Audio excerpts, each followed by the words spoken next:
नमस्कार मित्रों, स्वागत है आपका इस दिव्य कथा में जहां हम बात करेंगे भगवान श्री कृष्ण के जीवन की उन घटनाओं की जब उन्हें श्राप मिले। जी हां, भगवान स्वयं विष्णु के अवतार होते हुए भी मानव रूप में धरती पर आए थे। और जब भगवान मानव रूप में अवतरित होते हैं तब उन्हें भी कर्म, नियम और भाग्य का पालन करना पड़ता है। इसी कारण कृष्ण को भी कई बार श्राप मिले। आज हम विस्तार से जानेंगे कि किन किन परिस्थितियों में श्री कृष्ण को श्राप मिले, किसने दिए और उनके पीछे क्या कारण था। पहला श्राप, गांधारी का श्राप। महाभारत युद्ध के बाद जब कौरवों का वंश नष्ट हो गया तब धृतराष्ट्र की पत्नी गांधारी दुख और क्रोध से भर गई। उन्होंने अपने 100 पुत्रों को खो दिया था। वह जानती थी कि श्री कृष्ण ने ही इस युद्ध को होने दिया और पांडवों का साथ देकर कौरवों के अंत का मार्ग प्रशस्त किया। क्रोध और दुख में उन्होंने श्री कृष्ण को श्राप दिया कि जिस प्रकार मेरे पुत्र आपसी कलह के कारण नष्ट हुए, उसी प्रकार आपकी यदुवंशी प्रजा भी आपसी संघर्ष से नष्ट होगी। गांधारी का यह श्राप ही आगे चलकर यदुवंश के विनाश का कारण बना। दूसरा श्राप, दुर्वासा ऋषि का श्राप। ऋषि दुर्वासा अपने क्रोध और श्रापों के लिए प्रसिद्ध थे। एक बार उन्होंने श्री कृष्ण के बड़े भाई बलराम और कृष्ण को अपने साथ भोजन करने का आदेश दिया। कृष्ण ने आज्ञा का पालन किया, परंतु एक समय ऐसा आया जब दुर्वासा ने मांग की कि वे उनके चरणों का प्रसाद खाएं। श्री कृष्ण ने प्रसाद ग्रहण तो कर लिया, परंतु किसी कारणवश ऋषि को संतुष्टि नहीं मिली और उन्होंने उन्हें श्राप दिया कि जब तुम्हारा अंत समय आएगा तब कोई साधारण मनुष्य तुम्हें मार डालेगा। यही श्राप बाद में सत्य हुआ जब श्री कृष्ण को जरा नामक शिकारिनी ने अपने तीर से घायल किया और भगवान ने अपने मानव जीवन का त्याग किया। तीसरा श्राप, मुनियों का श्राप, यदुवंश का विनाश। एक बार द्वारका में कुछ यदुवंशी कुमारियों ने ऋषियों का मजाक उड़ाने के लिए एक अनोखा उपाय किया।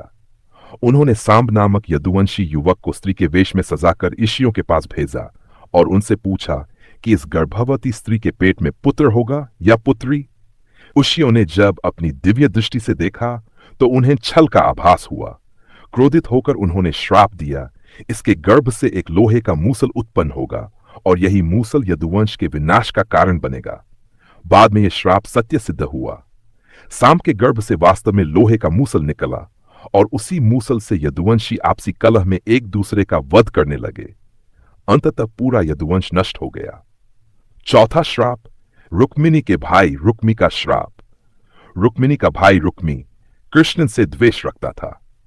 रुक्मिणी का विवाह कृष्ण से होने के बाद भी रुक्मी ने सुलह नहीं की। जब वह युद्ध में मारा गया तो मरते समय उसने श्राप दिया कि कृष्ण, तुम्हारा कुल भी वैसा ही नष्ट होगा जैसा मेरा हुआ है। यह श्राप भी गांधारी और मुनियों के श्राप के साथ मिलकर यदुवंश के विनाश की भूमिका बना।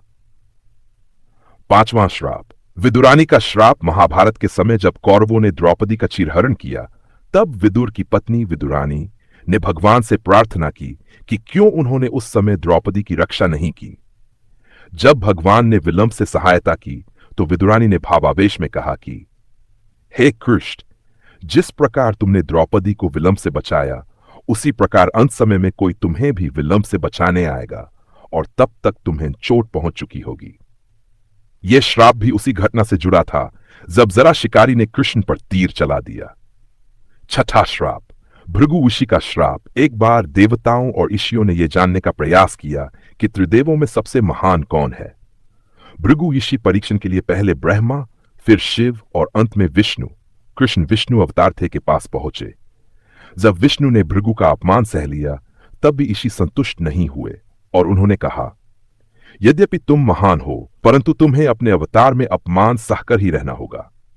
इसी कारण श्री कृष्ण ने अपने जीवन में कई बार अपमान सहा, जैसे शिशुपाल के अपमान, रुक्मिणी हरण का विरोध और द्वारकावासियों की आलोचना। श्रापों का परिणाम, इन सब श्रापों के चलते अंत वही हुआ जो नियति ने तय किया था। गांधारी का श्राप, यदुवंश का विनाश। मुनियों का श्राप, लोमूसल सेदुयों का संहार। दुर्वासा का श्राप, शिकारी जरा के हाथों कृष्ण कावर। विदुरानी का श्राप, कृष्ण को समय पर सहायता न मिलना। रुक्मी का श्राप, कुल का विनाश। भृगु का श्राप, जीवन भर अपमान सहना। भगवान श्री कृष्ण ने इन श्रापों को न केवल सहा बल्कि उन्हें स्वीकार भी, क्योंकि वे जानते थे कि यह सब धर्म और समय की गति का हिस्सा है। निष्कर्ष मित्रों, भगवान कृष्ण स्वयं विष्णु के अवतार थे, परंतु मानव रूप में उन्होंने सब कुछ सहा। उनका जीवन हमें यह शिक्षा देता है कि चाहे हम कितने भी महान क्यों न हो, कर्म का फल और समय का प्रभाव हर किसी पर पड़ता है। श्राप भी जीवन का हिस्सा होते हैं, लेकिन अंततः वे भी ईश्वर की योजना का अंग होते हैं। इस प्रकार श्री कृष्ण को मिले श्राप न केवल उनके जीवन को प्रभावित करते हैं, बल्कि पूरे यदुवंश और महाभारत की कथा को भी दिशा प्रदान करते हैं। तेजू भाई